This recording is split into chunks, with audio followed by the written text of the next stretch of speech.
A single language policy for India has been a controversial issue for ages. Not all states agree. But then, India is known for its diverse culture and the plethora of languages its people speak. So, is there really a need for a universal language policy? Let's hear it from the Union Education Secretary Amit Khare. Khare, an Indian Administrative Services officer from the 1985 batch of Jharkhand cadre, became the Higher Education Secretary in 2019. Khare also holds additional charge of Secretary, Department of School Education and Literacy, Editorial Director of the New Indian Express, Prabhu Chawla, and the Vice Chancellor of Shastra deemed to be University, Dr. S. Vedasubramaniam, will also be joining the conversation. Mr. Khare, the topic of our discussion today is one country, one language. Does a united India need a language policy? But I'd like you to start off by telling us in your opening statements exactly where are we with the new education policy, which has almost universally been lauded, been acknowledged as a very good one. But of course, everyone has said that the proof lies in the pudding in the implementation, including you. So, can we hear how far the government has come on the path to implementation, sir? So thank you very much, and let me start by thanking you and the entire team of the New Indian Express, and also the Vice Chancellor of Shastra University for joining us. And I would start by saying that it is not one nation, one language. In fact, in a diverse country like ours, we are a multilingual society. What the national education policy emphasizes is teaching in the regional languages, teaching in mother tongue and in regional languages. So it is not one language or one size fit all. In fact, the beauty of this policy is the flexibility in implementation, the flexibility it offers, not only in terms of language, but in terms of courses. For example, there can be 3-year degree program, there will be 4-year degree program. So depending on what choices a student makes, if somebody wishes to go for research, it is a 4-year degree program. If it is just graduation and then going out in the job market, 3 years would be sufficient. Similarly, multiple entry and exit. Right. That is also a flexibility. I mean, there are various components of this policy which will come into effect at different points of time, but we have identified about 10 items which the students will see in the next academic session itself. Right. The first is the Academic Bank of Credit, the ABC, because it is actually ABC of the entire higher education system. If we wish to have multiple entry exit, if we wish to have multidisciplinarity, then the Academic Bank of Credit is a must. Otherwise, it will be difficult to manage the records of the students. So the work on the Academic Bank of Credit is on, and by before the start of the next academic session, the Academic Bank of Credit will be there. The second, about multiple entry and exit, that option we have discussed with UGC, and what we have in our mind is that those institutions who join the Academic Bank of Credit and who have accreditation of at least A grade, they will be allowed to have multiple entry and exit within the institution. Across the institution, there will have to be, it will take a little more time because different institutions have different type of courses. So even in the technical side, say, migrating from one IIT to another, as of now, it will be difficult. But within the same IIT or the same university who has an Academic Bank of Credit, somebody can exit after a year and then come back within a specified period and again start the course. So this multiple entry and exit in select institutions. I mean, as you are well aware, there are 1,043 universities, and all of them are in different sizes, different. Many of them are affiliating universities having hundreds of colleges, and the number of students in some of the universities more than 4 lakhs or even higher. Some are research universities. Therefore, we cannot have one size fit all. So the start will be from those universities who join the Academic Bank of Credit and have an accreditation. The third will be about the teaching in the mother tongue. Now, some people, they are making as if it is teaching in Hindi or in Tamil or Telugu. The idea is not teaching in mother tongue by itself, but facilitating talented students who are from non-English background. Non-English could be any language, so that their talent is not wasted. And that what we have proposed. There is a task force under me. We'll shortly produce that report. A lot of discussions have taken place. And that will be the online courses of the first year will be available in the regional languages. So while the class may be conducted in English, in addition, the online courses will be available in different Indian languages so that a student can easily understand, even if he or she is from a non-English background, they are not made to suffer because of this, or they should not face a handicap because they are from a non-English background. So that is the third thing. The fourth is about the joint degrees with the different foreign universities. That regulations are also under process by the University Grants Commission. What the commission is likely, I mean, I can only say because I am only a member there. There are other members and the chairman. But the discussion that we have had is that the joint degree type of programs, or say a semester in Indian university, a semester in foreign university, and vice versa. So it will not be one-sided that we start sending our students abroad or we only start inviting foreign universities here, but will have to be both ways. The National Research Foundation will also come into place before the next academic session. That proposal has been cleared by the Empowered Committee. The Empowered Finance Committee of Secretaries has cleared it.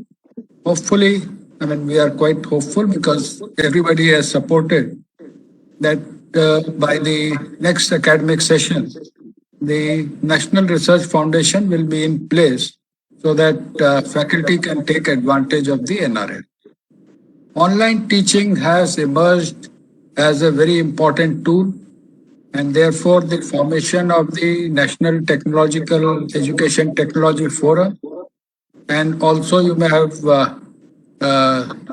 read that the percentage of online courses, SWAYAM courses in any conventional program has already been increased from 20% to 40%. So this part is also complete.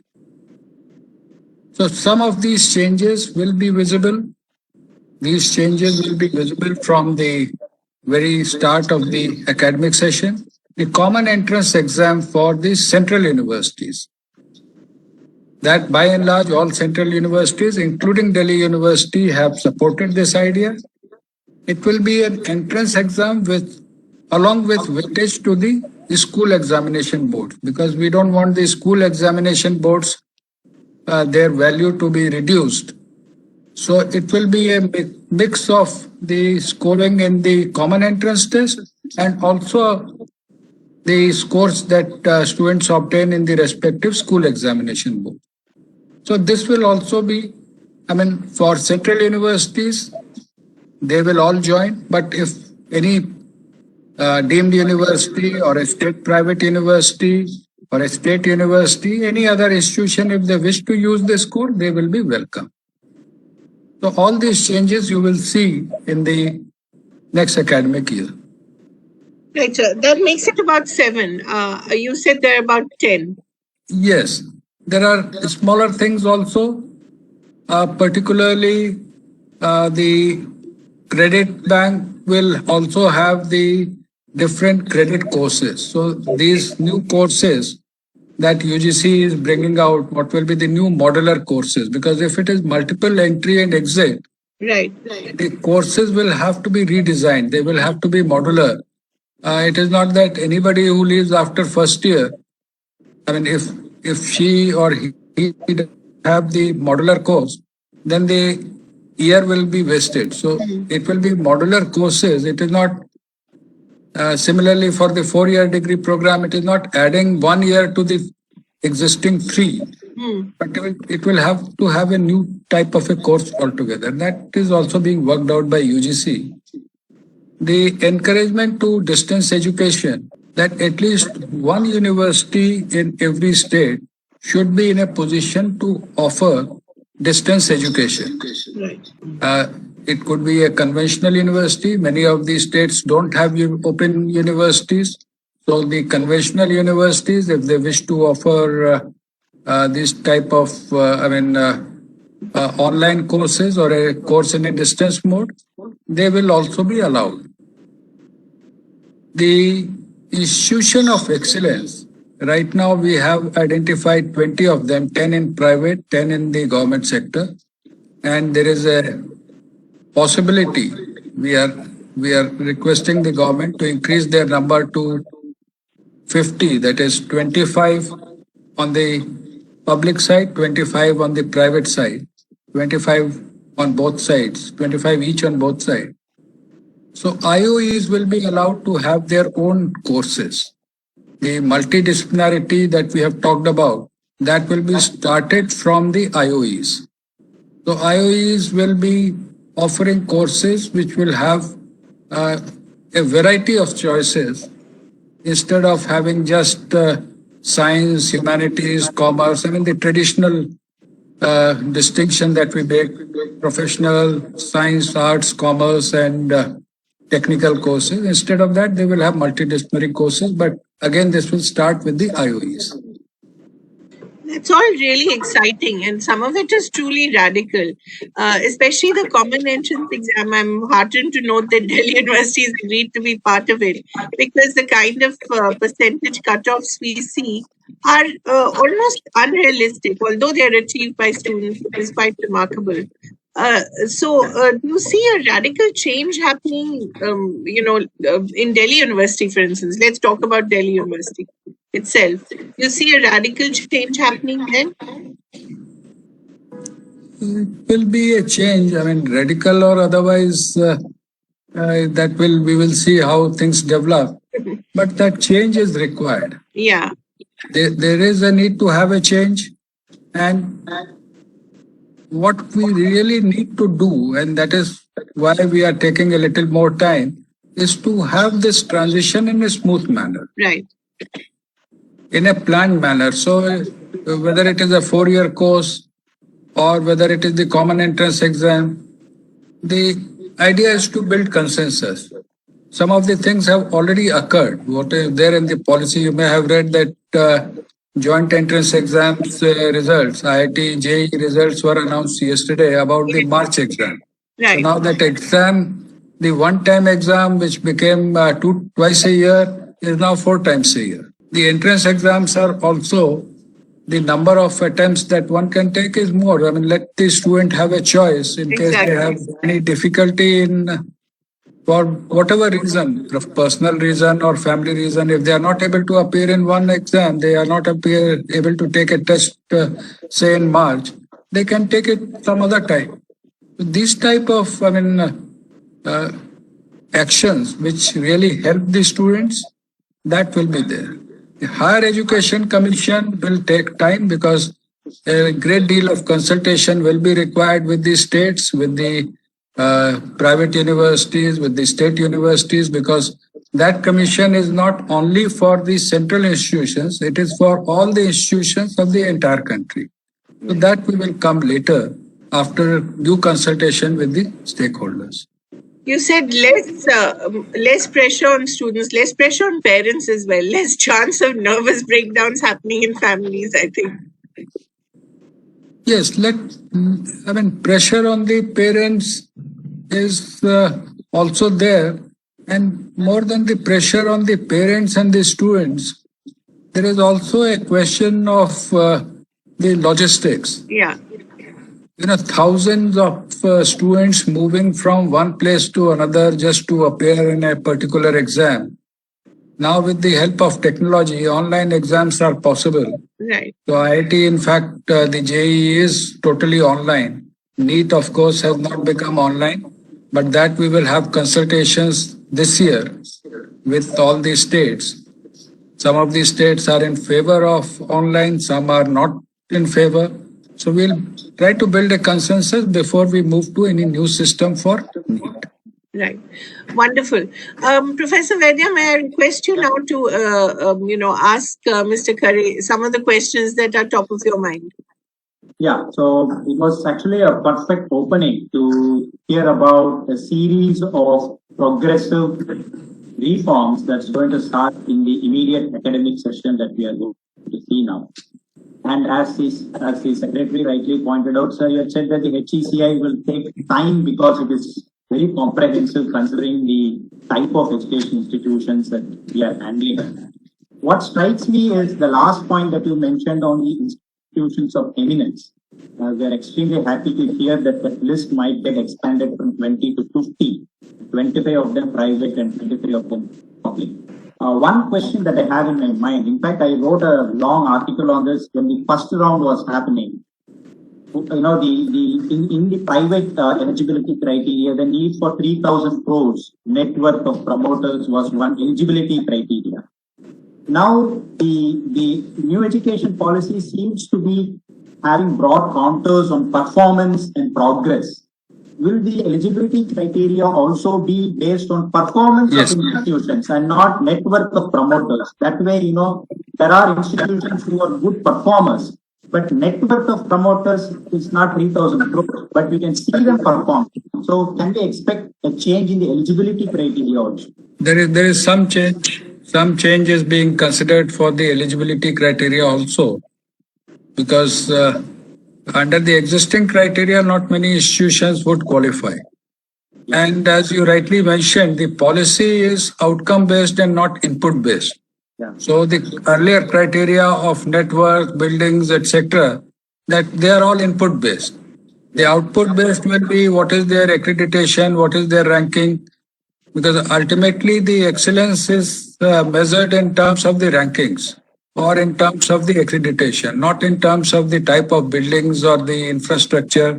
I mean, that is required, it is a prerequisite, but that does not make it a good university, I mean, having infrastructure. Yeah. So the other thing that I had in mind was on teacher education and vocational education. This, in my opinion, I feel the impact that it can create to a larger cross-section of the society. Teacher education reach into schools and vocational education considering the fact that we need a lot of skilled workforce. What is the thought process, the policy thought process in terms of the autonomy for universities to offer teacher education and vocational education without having to get approval from NCTE or AICT? Universities, they should be given autonomy to offer teacher education and vocational education to begin with. Is that something that's going to happen in the policy pipeline? That is a part of the discussion of the Higher Education Commission. In fact, the important change which will be there in the Higher Education Commission, apart from the AICT and UGC coming together, will be the teacher education, which is part of the school education. It is considered to be part of the school education as of now, whereas they are all colleges which are higher educational institutions. So they will be brought under the Higher Education Commission. So whether it is technical education or teachers education, professional education, they will all be under the HECI. That is the proposal. Yes, sir. And one thing that is actually very, very progressive is the type of universities that are going to exist as we move forward. Research universities, teaching universities with the potential for research, and then degree granting institutions. See, many of those who have been closely observing the new education policy, especially in 1968, 1986, followed by 1992 program of action, and now the 2020 policy. The shelf life of these policies are actually 2 decades or 3 decades, but everybody wants things to happen overnight. But there are certain reform process that has to be done in a phased manner. Now, the type of universities, it's not an easy task to convert institutions to universities overnight. Now, what again do you think is the time frame that is required to convert the entire higher education ecosystem into these 3 types of broad categories? And do you think that it's realistic considering the total number of institutions that we have? Is it a challenge, or do you think it's easily achievable over a period of time? See, the policy itself provides for a 15-year window for these autonomous colleges to be upgraded. And under the Rashtriya Uchtar Shiksha Abhiyan, in fact, the funding is also being increased from this year to incentivize the state governments to convert some of these institutions into universities or in a cluster university, that 4 or 5 colleges can come together and form a cluster university. So that is the move in a direction to have more autonomy of the institutions. So that is that process will be long. What we are, as I said in the beginning, that those items which affect the students directly, that we are taking up first. And there are certain reforms which are essential to the system.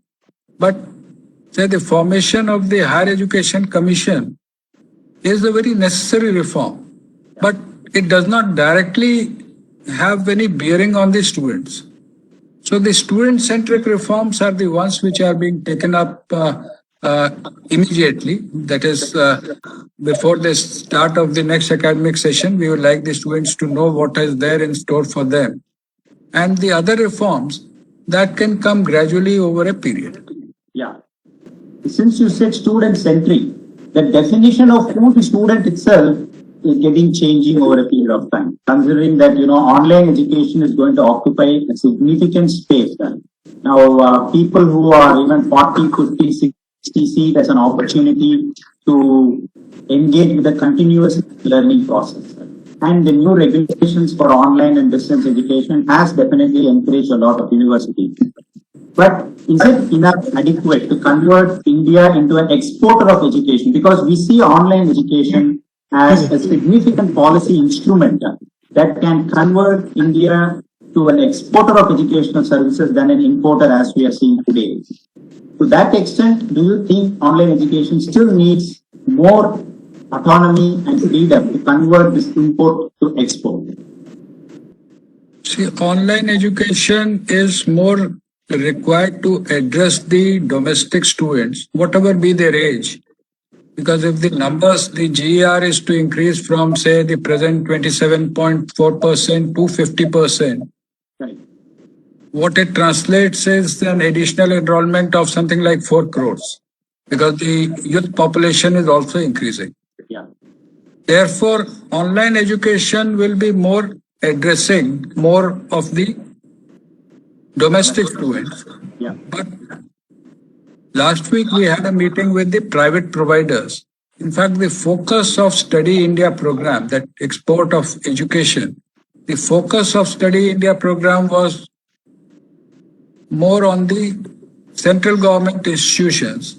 But this time we have decided that private institutions having good facilities, what happens many a times that while the educational standards may be high in some of our institutions, those students who are coming from abroad, the international students, they expect a certain lifestyle or certain living standards which are not available in many of our institutions which have high-class academic standards, but perhaps their infrastructure for international students is lacking. Therefore, why not open the sector? And secondly, all international students, they have different backgrounds and they may all of them may not like to be in IIT or institutions of that type. Therefore, why not open the sector, whether it is private? In fact, what we have decided is that we will not have any distinction between private and public institutions as far as internationalization is concerned. Because what is required is that an international student should have a good experience of studying in India. Yeah. And India means everybody. The private Indian institutions, the state institutions, the central government institutions, but they are visitors, they are international students. Let us give them a good experience. So to create that international ecosystem, the infrastructure ecosystem, the access to finance is very critical. Now, my question is on that because educational loans to students are categorized as priority sector lending, but access to debt to create that infrastructure is not under priority sector, but that's the finance ministry's decision. But is it possible that select institutions, public and private, considering that you are not going to differentiate between them, let's say select top 100 institutions, and we can access, foreign dollar denominated loans which are available at cheaper rates, and the government can give a sovereign guarantee, and based on the performance of the institutions, if we can have access to such funds, will it not accelerate the process of infrastructure creation, which otherwise is limited because of very limited access to capital in the Indian markets? In fact, the reorganization of Higher Education Funding Agency and external commercial borrowing, both have been indicated in this year's budget speech of the Honorable Finance Minister. And we are in discussion with the Finance Ministry once, because now the budget discussions are over. So they would be having some time now. In April, we are having discussion with them, because the financing of this sector cannot depend solely on the governments, that is central government or the state government, because they also have their own resource constraints. We have to raise funds from the market. In fact, the entire idea behind the Higher Education Funding Agency was to raise funds from the market and not circulate only the equity which the central government has given to the funding agency. So this is something which requires restructuring of the Higher Education Funding Agency. Some of the issues which are still not sorted out is about the sovereign guarantee. Because normally for such agencies, sovereign guarantees are not provided. So these are the issues which are under discussion with the Finance Ministry. But restructuring of HIFA and external commercial borrowing both are on the agenda. But will that also include private institutions getting access to this? Because now it is limited to public institutions. The restructuring will also mean whether we can include some of these private universities or the state universities with a state guarantee, because after all, the state governments also borrow from the Reserve Bank. So they can provide a guarantee, and if there is a default, it can be taken care through the Reserve Bank. So these are the items which are being discussed. But the funding agency, HIFA, will become more prominent as a funding agency and not the present system where they are just routing the central government funds to the central government institution. That is what is happening as of now. Okay. Mr. Chawla, any questions to the Secretary? No, I'm asking personal view. What does he think? Because people in North India don't speak many of the South Indian languages. Whether how to connect the people. Mr. Khare, you have some point of view on this? As I mentioned to Madam Kaveri Bamzai in the beginning, it is not one nation, one language, but it is one nation, multiple languages. But why not use our languages?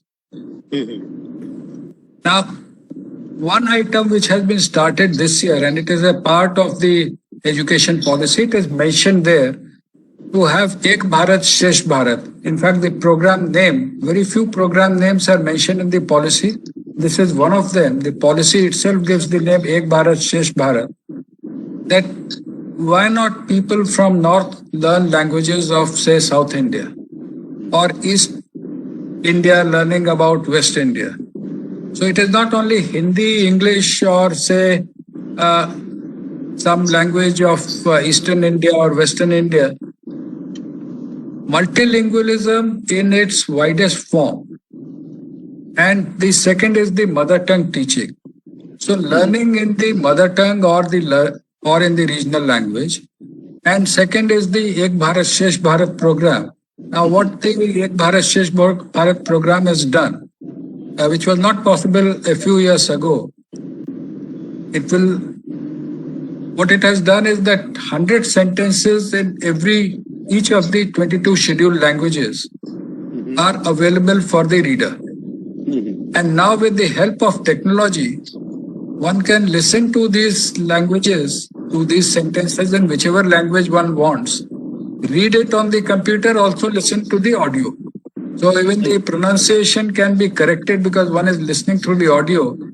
What we are trying is to develop a test where the computer audio will have a self-quiz and one can even check whether what they have learnt is correct or not.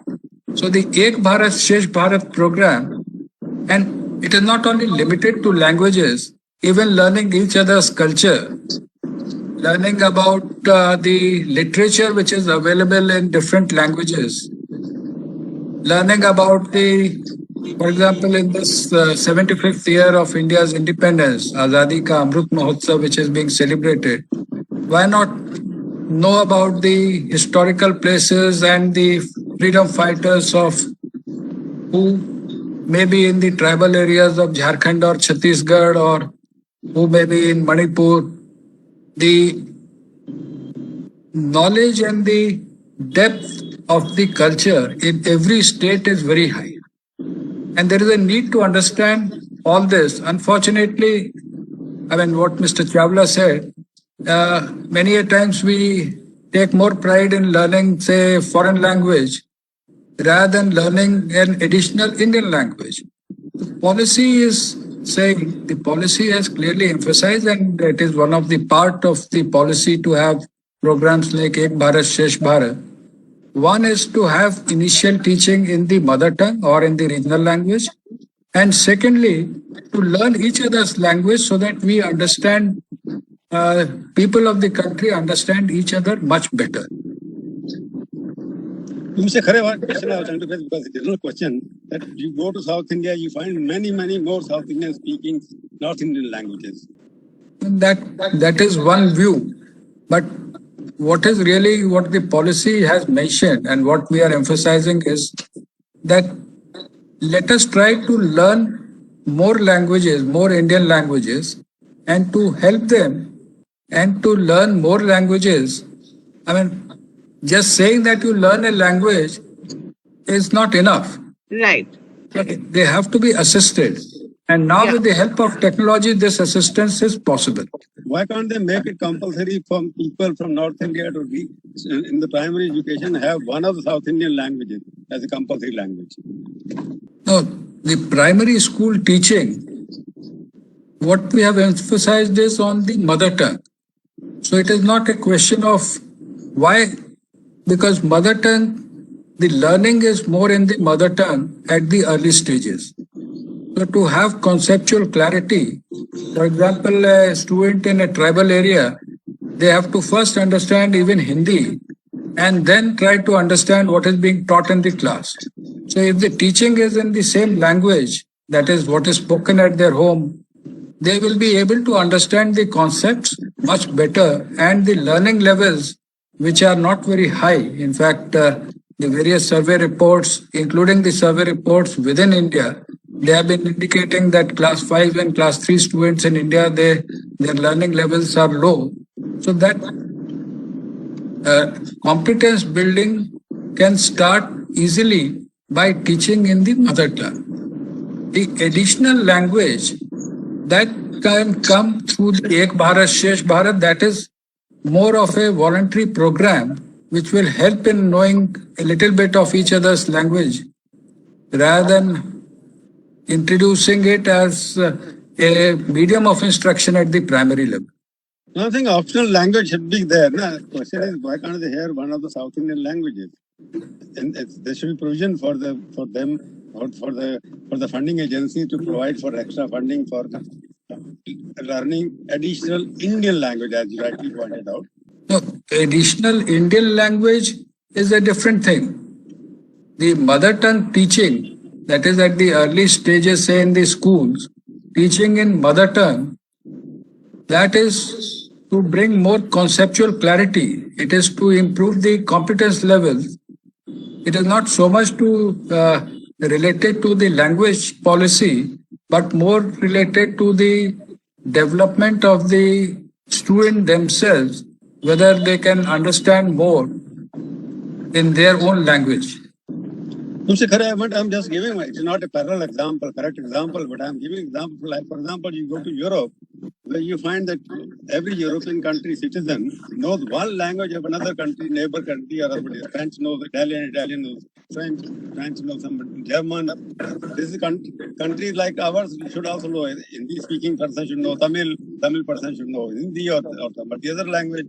Why can't develop that culture and encourage it right from the beginning? No, you are absolutely correct. But that culture will come through the Ek Bharat, Shresh Bharat that we have mentioned in the policy. It will not come by making it mandatory at the school level that you try to learn another language. It has more to do with the exchanges that will be built. And language is one of the items of that, let us say, the Ek Bharat, Shresh Bharat program. Other being the culture, their diversity, their history, all that is required. But making it mandatory at the primary level, I think what is more important is that they learn how to learn, and that is possible in their own mother tongue or the regional language. Just one thing, the last question, Coursera, they had a very successful IPO 2 weeks back. And one of the prime movers of the IPO was a huge market for online education in India. And you had rightly pointed out that our efforts is also to first leverage the domestic demand. Now, considering that, the COVIDian opportunity that has thrown up to the world of online education, how much do you think our higher education ecosystem has prepared itself in the last 1 year?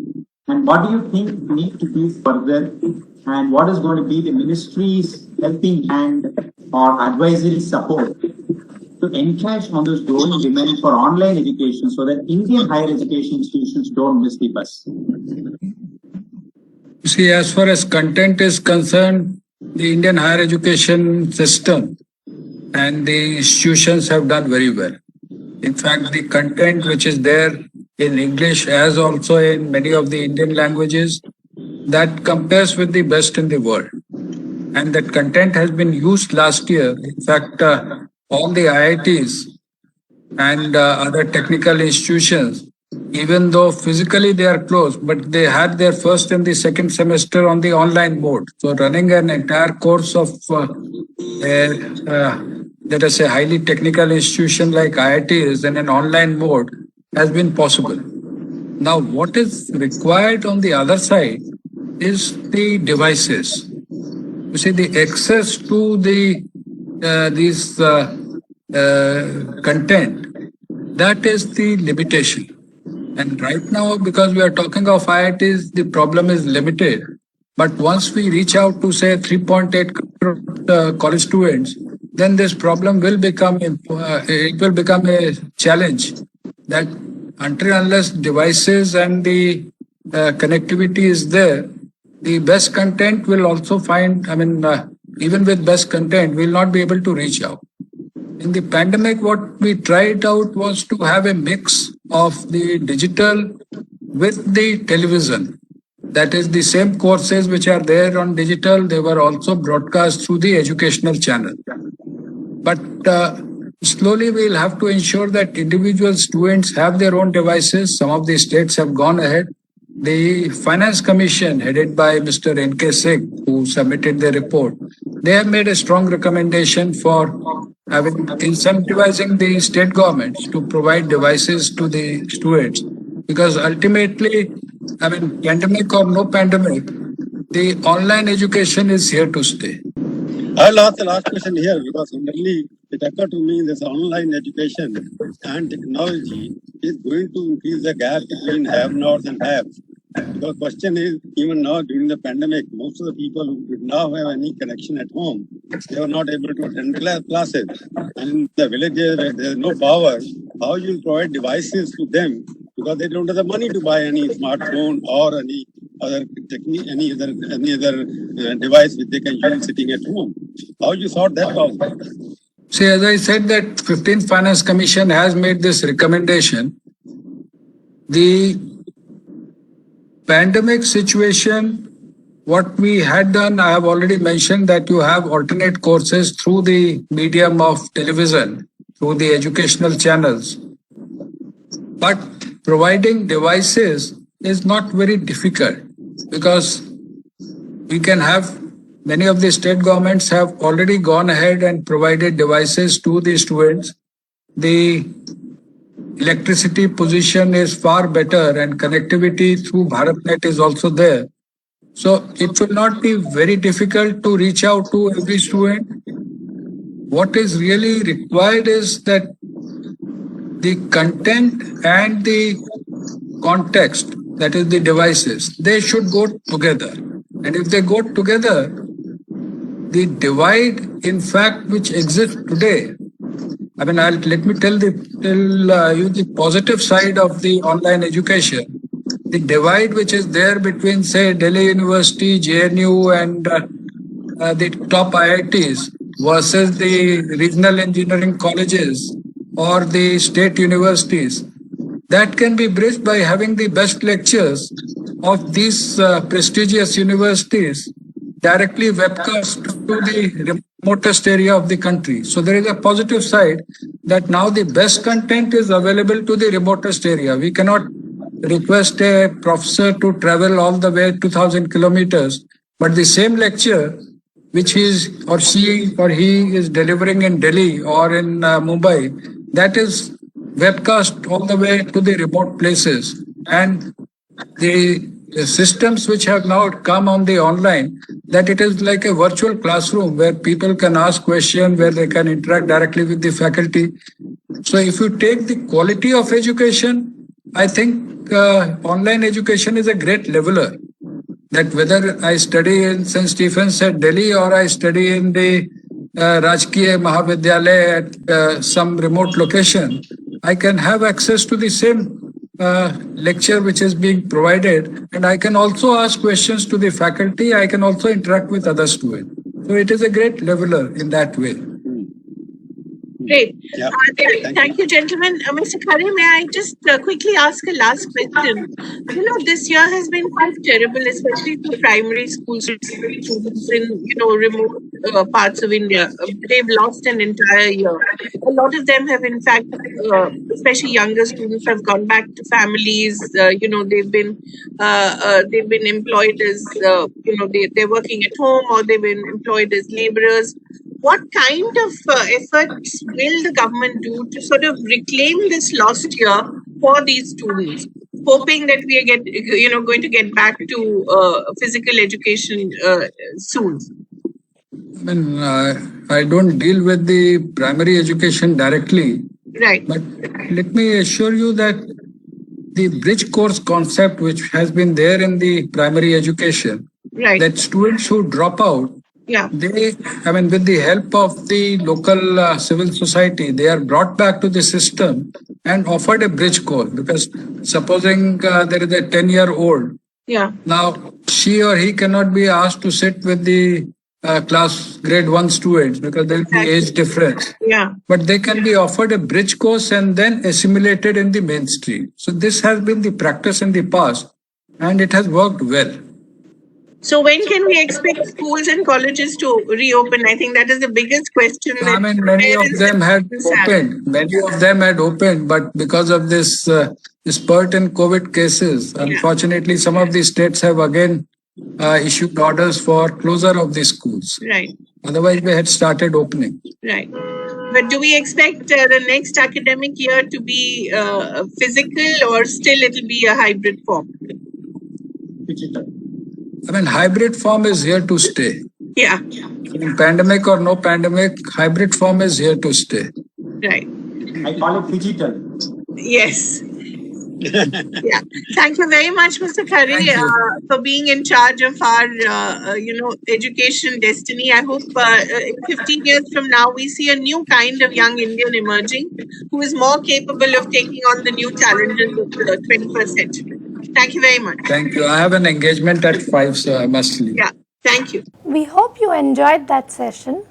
If you want to catch the other sessions of the ThinkEdu Conclave 2021, you can log on to eventexpress.com, newindianexpress.com or even edxlive.com. If you are more of a social media person, you can also join us on our Facebook, Twitter and YouTube handle. Thank you for watching.